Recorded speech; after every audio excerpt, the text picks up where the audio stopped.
Buenas noches, bienvenidos, bienvenidas a una nueva edición de Punto de Vista en Azul Televisión. Esta noche estamos con una persona, Carmelo Pérez, que es presidente de la Asociación de Madres y Padres de Niños Adolescentes Hiperactivos con Trastornos Conductuales, la Asociación Ampachico. Buenas noches. Buenas noches.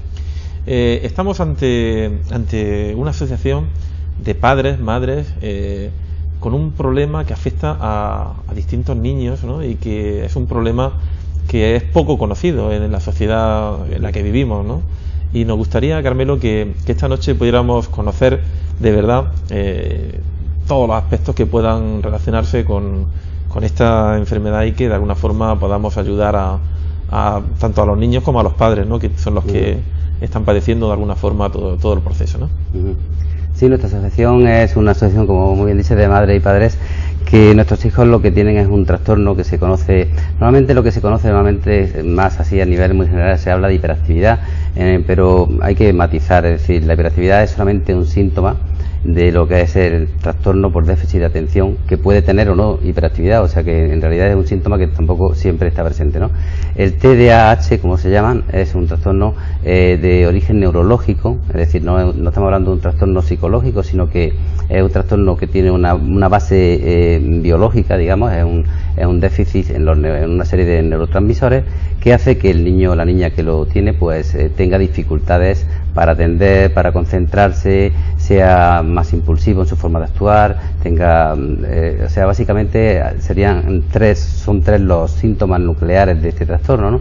Por un lado es la falta, el déficit de atención, la dificultad para atender, para concentrarse.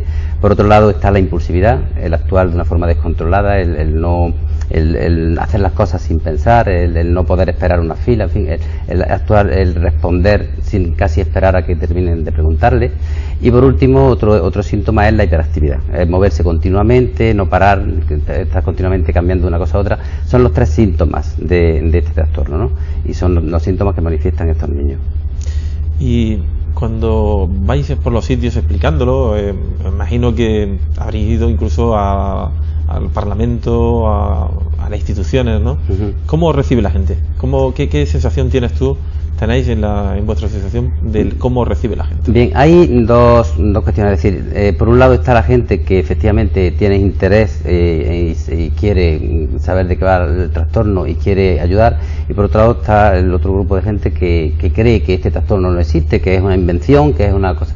De hecho, hay una cierta gente que piensa que no, que estos niños pues son niños que son gamberros, que son mal educados, que son niños que se portan mal, pero que no tienen ningún trastorno. Entonces, cuando efectivamente les explicamos lo que ocurre con nuestros hijos, les contamos que lo que les ocurre es una cosa que no pueden evitar, no es una cosa que ellos quieran portarse mal en el colegio, quieran portarse mal en casa, sino que tienen una serie de dificultades para hacerlo bien. Entonces cambia un poco la percepción, es decir, que ya cuando empiezan a entender que realmente lo que ocurre es un problema que los niños lo tienen y que les impide actuar de una forma correcta, pues la percepción es distinta.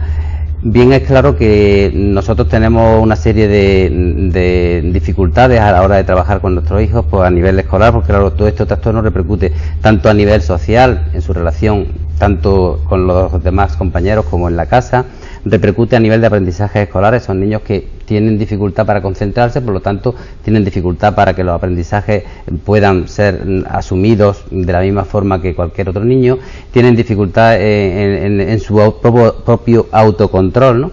Entonces, claro, todo ese tipo de cosas repercuten mucho en nuestra vida a nivel familiar y a nivel escolar, básicamente, que son los dos ámbitos también donde el niño mayormente se desenvuelve, ¿no? Entonces, todo ese tipo de cuestiones, nosotros constantemente lo que hacemos es insistir en la escuela en que les expliquemos, porque los maestros, muchos de ellos, la mayoría, no tienen conocimiento del trastorno, ¿no? Entonces, nosotros estamos asociados a nivel en asociaciones a nivel provincial, a nivel andaluz también tenemos una federación andaluza, y a nivel nacional, incluso europeo. Es decir, que estas asociaciones están en toda España, ¿no? En todos los sitios. Entonces, a todos los niveles tratamos también de tener unas reivindicaciones comunes, ¿no? Y básicamente esas reivindicaciones van en ese sentido, ¿no? De pedir primero que a nivel escolar se les atienda adecuadamente, porque claro, son niños que con unas modificaciones y unas adaptaciones curriculares en el aula pueden rendir adecuadamente. A nivel sanitario pedimos que también se les tenga una atención específica, porque son niños que en algunas ocasiones necesitan medicación. Entonces esa medicación, pues también pedimos que, al ser un trastorno primero de la infancia y segundo además crónico, pues evidentemente repercute económicamente mucho en las familias el hecho de tener que pagar por esas medicinas pues una cantidad bastante alta, que es la que se paga. Entonces pedimos que también se reconozca eso a nivel sanitario para que no sean tan caros los tratamientos, y a nivel psicopedagógico y de tratamiento psicológico, que también estos niños necesitan. Pues igualmente que se pongan más medios, que haya más medios, porque actualmente los medios que hay no son suficientes para atender a toda la población. Estamos hablando de un trastorno que afecta entre un 5 o un 7% de la población infantil. Es decir, que no estamos hablando de un trastorno que se dé en muy pocos casos, sino que se calcula que entre un 5 y un 7% de toda la población infantil padece este trastorno. Lo que pasa es que muchas veces no están diagnosticados y pasan en el colegio porque niños conflictivos, niños porque se le echa muchas veces la culpa a los padres de que no lo educan adecuadamente, niños que están en babia, en fin, se les ponen muchísimos calificativos para esconder en muchos casos un trastorno que hay por debajo, que es lo que explica el por qué estos niños no se comportan de una forma adecuada. Ha habido muchos personajes famosos, relevantes de la vida que han padecido este trastorno, que se les ha identificado, ¿no? Por ejemplo, Einstein, ¿no? Era uno, el famoso psiquiatra Rojas Marcos, ¿no? Luis, y muchos más, imagino, ¿no? Sí, efectivamente, este trastorno, aunque ahora, en tiempos de parte, ya se conoce de una forma, se diagnostica más frecuentemente y demás, pero evidentemente siempre ha existido, ¿no? Y cuando se habla de un trastorno, muchas veces incidimos mucho en los aspectos negativos, porque claro, son los más llamativos y los que de alguna forma repercuten en la calidad de vida de la persona. Pero las personas que tienen trastorno por déficit de atención también son personas muy originales, muy creativas, y son personas que tienen una gran capacidad de poder hacer cosas, de actuar, de actividad, de poder asumir cosas, ¿no? Entonces, pues no es un trastorno que sea incapacitante. De hecho, es curioso porque muchos de los niños y niñas que tienen trastorno por déficit de atención, en algunos casos suelen ser niños superdotados, con un coeficiente de inteligencia muy alto. Es decir, coeficiente de inteligencia y trastorno por déficit de atención no son cosas que tengan por qué ser. Es decir, un niño puede ser muy inteligente y tener un trastorno por déficit de atención, es decir, que son cosas distintas. Una cosa son las capacidades y otra cosa es un trastorno como el que estamos hablando, con un trastorno neurológico, ¿no? Entonces, lo digo esto porque efectivamente hay personas muy importantes que han sido personas que tienen trastorno por déficit de atención y que, sin embargo, pues estamos hablando de Einstein, como por ejemplo, que es una persona, pues un científico a nivel mundial con bastante relevancia, ¿no? También se me ocurre, ahora me viene a la cabeza Michael Phelps, el nadador que ganó también varias medallas de oro en los últimos Juegos Olímpicos. Es una persona también que tenía déficit de atención. Es decir, que tienen mucho potencial, son niños y niñas con un potencial muy grande. Lo que pasa es que tienen una serie de dificultades para desarrollar ese potencial. Si esas dificultades las minimizamos o las tratamos de evitar mediante todos los tratamientos que necesitan, pues evidentemente se pueden desarrollar y pueden llegar a ser personas con una gran competencia y personas que pueden trabajar de una forma bastante eficiente, ¿no? En la escuela yo imagino que será el primer momento donde se podrán captar estos problemas, ¿no? Imagino que la detección de los primeros síntomas será en el colegio, ¿no? ¿Y cómo se presentan esos síntomas? ¿Cuáles son los síntomas más frecuentes en esa etapa de la vida? Sí. Un niño con trastorno por déficit de atención lo tiene evidentemente desde que nace, pero efectivamente, como muy bien dice, es en la escuela cuando empieza a detectarse, y en la escuela sobre todo cuando el niño tiene unos 5 o 6 años, que ya tiene que empezar, digamos, a hacer más actividades sentado, tiene que sentarse, concentrarse en escribir, en hacer actividades en las cuales ya tenga que tener un poquito más de concentración. Ahí es cuando empieza a notarse de una forma más evidente, porque el niño no se concentra, no se entera, entre comillas, se levanta continuamente, molesta a sus compañeros, empieza a tener más actividad de la normal. Entonces ahí es donde empiezan a aparecer las dificultades.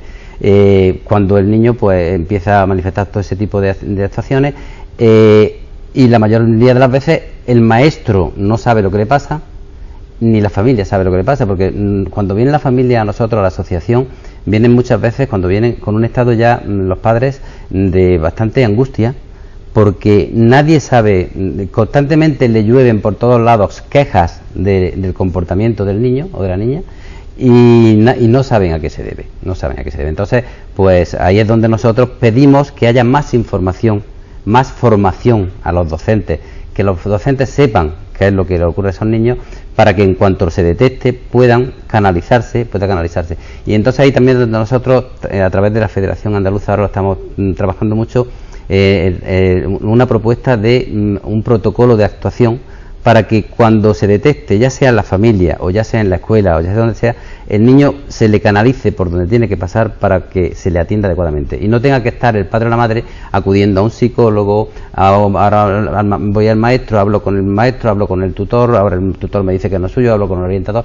Que eso esté canalizado, que haya un protocolo de actuación, que cuando a un niño se le detecte que tiene un trastorno por déficit de atención, pues se le atienda en la escuela, se vea que efectivamente puede ocurrir algo, se le envíe a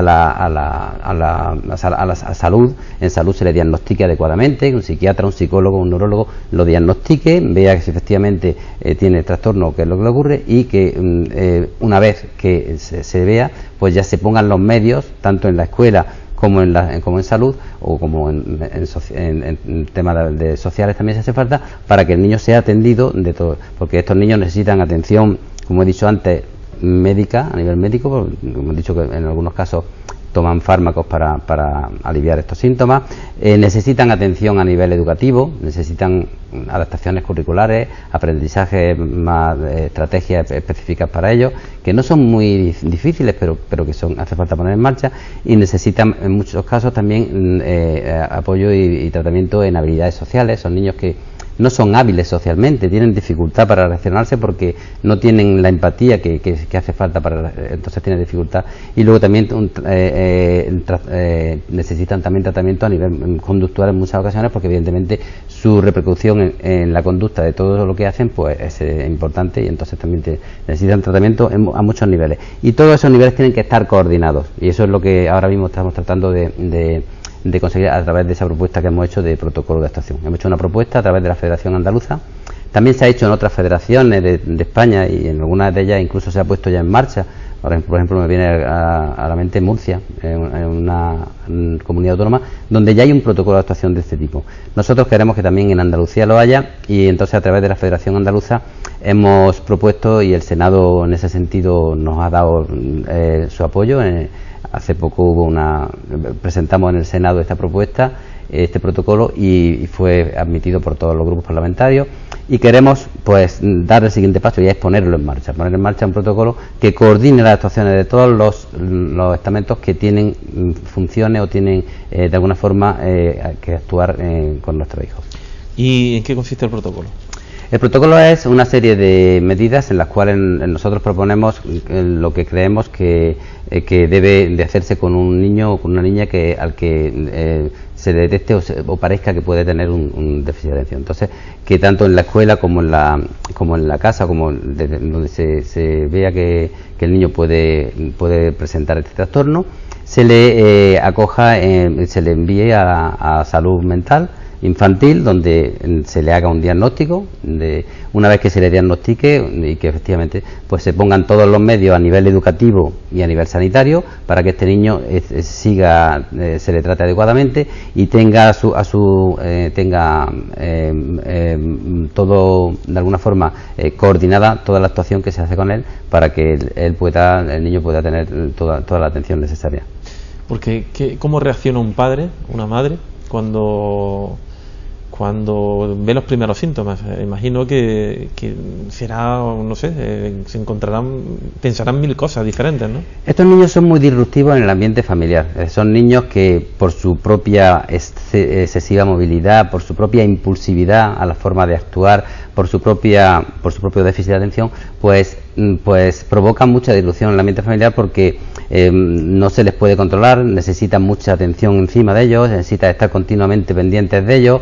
Entonces todo eso hace que el ambiente familiar se encuentre un poco tenso, ¿no? Entonces los padres muchas veces, cuando empiezan a detectar esto, pues su sensación es de, bueno, ¿qué pasa aquí? ¿Qué le pasa a mi hijo?